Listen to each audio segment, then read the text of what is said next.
بسم اللہ الرحمن الرحیم نحمدہ ونصلی علی رسولہ الکریم اما بعد عن ابی ہریرہ رضی اللہ تعالی عنہ عن النبی صلی اللہ علیہ وسلم انہ قال الا ادلکم علی ما يرفع اللہ به الدرجات ويمحو به الخطايا كثرة الخطى إلى المساجد وانتظار الصلاة وإسباغ الوضوء على المكاره۔ حضرت ابو ہریرہ رضی اللہ تعالیٰ عنہ سے یہ روایت مروی ہے، وہ فرماتے ہیں کہ جناب نبی کریم صلی اللہ علیہ وسلم نے ایک مرتبہ ارشاد فرمایا کہ لوگوں کیا میں تمہیں وہ چیزیں نہ بتاؤں کہ جن کے ذریعے اللہ تعالیٰ درجات بلند فرماتے ہیں اور اللہ تعالیٰ ان چیزوں کی وجہ سے گناہوں کو معاف فرما دیتے ہیں۔ تو ظاہر ہے کہ وہ حضرات صحابہ جن کے سامنے یہ باتیں بیان ہو رہی ہیں، جو حضور صلی اللہ علیہ وسلم کی زبان مبارک سے ایک ایک نکلے ہوئے جملوں پر دل اور جان سے عمل کرنے کے لیے ہم وقت کمر بستہ رہتے ہیں، وہ کیسے خاموش رہتے ہیں؟ انہوں نے عرض کیا کہ اللہ کے رسول ضرور بتائیں، ہمیں پتہ چلے کہ کیا چیزیں ہیں تاکہ فوری طور پر ہم ان پر عمل کرنا شروع کر دیں۔ وہاں تو یہ معاملہ تھا کہ زبان سے بات نکلی اور اسی وقت عمل شروع، یہ نہیں کہ جی کیا اس کی لوجک ہے، کیا اس کا فلسفہ ہے، اس کے پیچھے راز کیا ہے، یہ ساری باتیں نہیں تھی۔ آپ نے ارشاد فرمایا، خلاص عمل شروع۔ اللہ تعالیٰ یہ جذبہ ہمارے اندر بھی پیدا فرما دیں۔ آج جب ہم حدیثیں بیان کرتے ہیں تو پوچھتے ہیں کہ جی کون سی کتاب میں لکھا ہے؟ اچھا کتاب بتا دی تو پھر کہتے ہیں کہ اچھا جی وہ کتاب تو لے کر آئیں، درس دکھا دیں۔ نہ الف معلوم، نہ با معلوم، نہ جیم معلوم، نہ عربی معلوم، نہ قواعد معلوم۔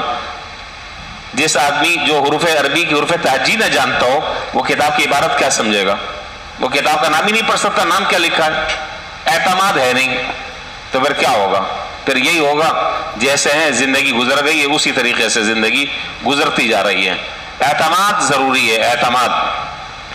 تو حضرات صحابہ حضور صلی اللہ علیہ وسلم کی باتوں پر ایسا اعتماد فرماتے تھے، آنکھ بند کر کر ایسا اعتماد فرماتے تھے کہ آپ جو بات کہہ رہے ہیں دنیا زیر و زبر ہو سکتی ہے لیکن آپ کے زبان سے نکلی بھی بات غلط نہیں ہو سکتی۔ اللہ ایسا یقین ہمیں بھی نصیب فرما دے۔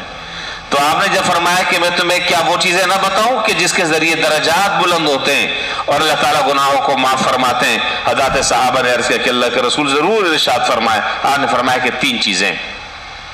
اب آپ دراصل ان 3 چیزوں کو ذرا دیکھیے جس کی تفصیل ابھی انشاءاللہ آتی ہے۔ میں یہ سوچ رہا تھا کہ اگر واقعی انسان اگر اپنی زندگی میں ہوش اور حواس کے عالم میں اگر اپنی زندگیوں میں نیکی کا ذخیرہ اگر جمع کرنا چاہے تو کوئی مشکل نہیں ہے۔ یہ اللہ تعالیٰ نے دین اتنا آسان دیا، اتنا آسان دیا، اتنا آسان دیا ہے، ذرا ذرا سے معمولی عمل پر ڈھیروں اجر اور ثواب، گناہ معاف، درجات بلند، اللہ تعالیٰ کے ہاں مقامات قرب نصیب ہو رہے ہیں، مغفرت ہو رہی ہے۔ دیکھیے وہ 3 کام کیا ہے؟ وہ کوئی بہت بڑے 3 کام نہیں ہے، مختصر سے 3 کام ہیں جو ہم تقریباً کرتے ہی ہیں۔ سب سے پہلی بات ارشاد فرمائی کثرت الخطا الی المساجد، مسجدوں کی طرف کثرت سے قدم اٹھانا، مسجدوں کی طرف کثرت سے قدم اٹھانا۔ آپ سمجھ رہے ہیں کہ اس میں اشارہ کس بات کی طرف ہے؟ اس میں اشارہ اس بات کی طرف ہے کہ جو آدمی جتنا نماز کا پابند ہوگا اتنی اس سلسلے میں وہ فکر مند ہوگا، اور جتنا وہ فکر مند ہوگا اتنی زیادہ اس کے قدم مسجد کی طرف بڑھیں گے۔ یہ قدرتی بات ہے، جتنی زیادہ نماز کی فکر ہوگی اتنا مسجد سے تعلق جڑے گا، اور جب جتنا تعلق مسجد سے جڑے گا تو مسجد سے کثرت سے مسجد کی طرف آنا جانا لگا رہے گا۔ پہلی بات تو یہ بیان فرمائی۔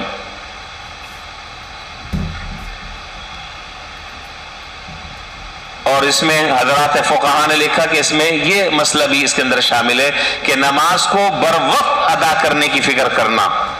یہ نہیں ہے کہ سورج نکل رہا ہے بیٹھے ہوئے آرام سے اور جب غروب ہونے کا وقت ہوا تو وہ 2 ٹونگے ماری یہ جا اور وہ جا. نہیں، نماز کا وقت شروع ہوا بس تیاری شروع. اب مسجد کی طرف قدم اٹھ رہے ہیں، اب مسجد کی طرف رواں دوائیں، چاہے کیسے ہی کوئی مہمان آ جائے، چاہے کیسی کوئی ضرورت پیش آ جائے، چاہے کتنا بڑی کوئی پارٹی آ جائے، کیسا کہاں کیوں نہ آ جائے، لیکن جب اذان کی آواز کان میں پڑ گئی تو اب سب چیز چھوڑ چھاڑ کر اب اللہ کی طرف متوجہ، اب نماز کی طرف جا رہا ہے. ایک بات.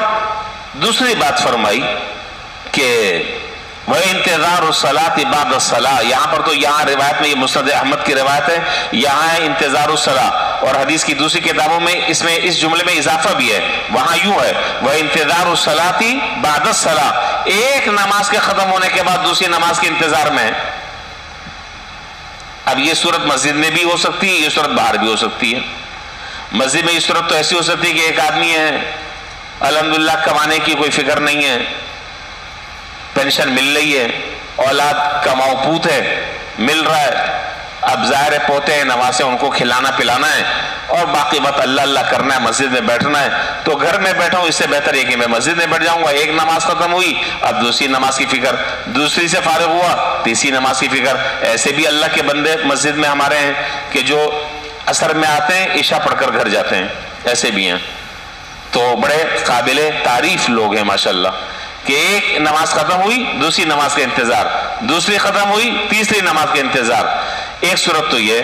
دوسری صورت یہ کہ آدمی مشغول ہے، فرض نماز کے لیے بڑی مشکل سے وقت نکالتا ہے، آیا مسجد میں جماعت کے ساتھ نماز پڑھی، تمام نمازوں کو اچھے طریقے سے پڑھا، اپنے کاروبار میں مشغول ہو گیا، اپنی دکان میں مشغول ہو گیا، لیکن ذہن جو ہے وہ مسجد کی طرف لگا ہوا ہے کہ بس کیسے ہی دوسرا وقت آئے اور میں ایک دم اڑ کر مسجد چلا جاؤں، بیٹھا ہوا دکان پر ہے.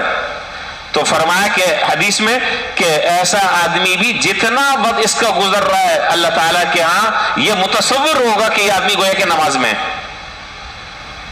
اب آپ دیکھ لیں، حالانکہ عملی طور پر نماز نہیں پڑھا، دماغ مسجد کی طرف ہے، نماز کی طرف، ذہن مسجد کی طرف ہے، بار بار گھڑی دیکھ رہا ہے کہ بس کب اذان ہو اور کب میں چھوڑ چھاڑ کر مسجد کی طرف جاؤں. ایسا آدمی اگر دکان پر بیٹھا ہوا ہے نماز کے انتظار میں ذہن اس کا ہے، تب بھی گویا کہ وہ نماز ہی کا اجر اور ثواب، اجر کما رہا ہے اور ثواب کما رہا ہے. 2 باتیں. تیسری بات فرمائی وَإِسْبَاغُ الْوُضُوءِ عَلَى الْمَكَارِهِ. عبادات کے لیے تکلیف اٹھا کر وضو کرنا، عبادات کے لیے تکلیف اٹھا کر وضو کرنا. جو آدمی گرمی اور سردی کی پرواہ کے بغیر اچھے طریقے سے وضو کرتا ہے تاکہ کوئی جگہ خشک نہ رہ جائے اور اس سلسلے میں تکلیف اٹھاتا ہے، مشقت اٹھاتا ہے، کھولتا ہوا پانی ہے چہرے پر لگائے تو چہرے کی کھال اتر جائے، لیکن پورا سنت کے مطابق صحیح طریقے سے وضو کر رہا ہے، صرف گیلا ہاتھ لگا کر منہ پر نہیں مل رہا بلکہ اسی طریقے سے وضو کر رہا ہے جس طریقے سے عام نارمل حالات میں آدمی وضو کرتا ہے.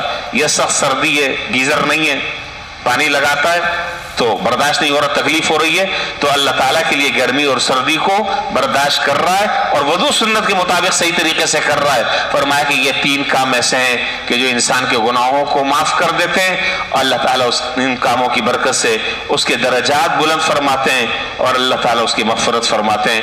اللہ ان 3 کاموں کو صحیح طریقے سے ہم سب کو انجام دینے کی توفیق عطا فرمائے. وآخر دعوانا الحمدللہ رب العالمین.